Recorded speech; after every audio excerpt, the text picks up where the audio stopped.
Hi, welcome to ChandlerKerBodyandSoul.com. Today's post is going to be on sleep. There is an excellent study from Stanford University and an excellent book by Dr. William Demant from the same university.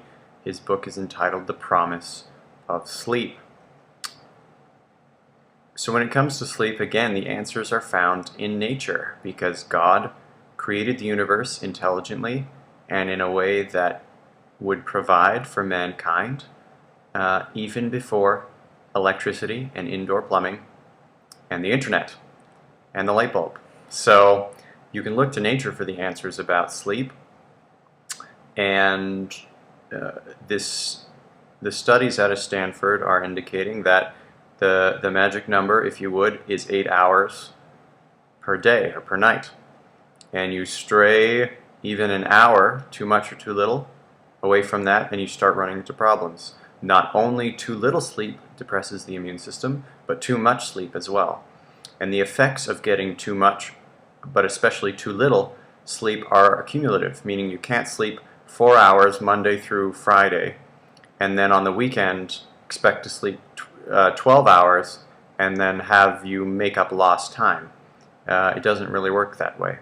And like many things, you form the habit of getting a good night's sleep, and you'll have a longer, fuller life. If you have not a good night's sleep, you will have a shorter, less fulfilling life. And the effects, of course, are cumulative and get more important as you get older. So some principles, basic principles, remember it's built into nature. So when it is light out, you should be awake. When it is dark out, you should be sleeping. And from that we can also conclude, and it's been proven, that you're going to need more sleep in the wintertime than you do in the summertime, because it's colder, there's more darkness, mankind would hibernate a little bit more, needs more rest, is eating more cooked foods, more warming foods, whereas in the summertime there's more daylight, more oxygen, fresher food, more sunlight, you have more energy, and therefore you need less sleep. So what are some things that will interfere with sleep? Well, you don't want to eat or drink anything 3 to 4 hours before bed. So, your supper meal should be the last meal.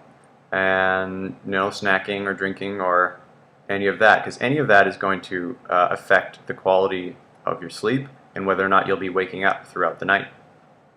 Full spectrum lights will also interfere with sleep. Staring at an electronic screen, especially in the dark, is going to interfere with sleep and melatonin production, etc. Caffeine can stay in your system for up to 9 hours. Wouldn't want any coffee or caffeine after noon.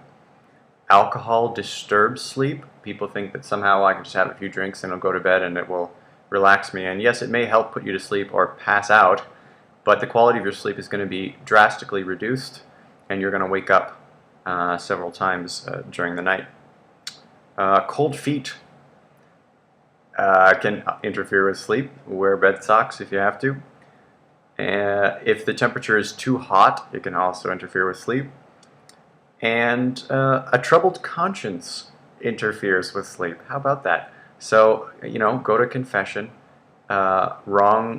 make right your wrongs, examine your emotional, spiritual life, and ask God for help, clean up your act.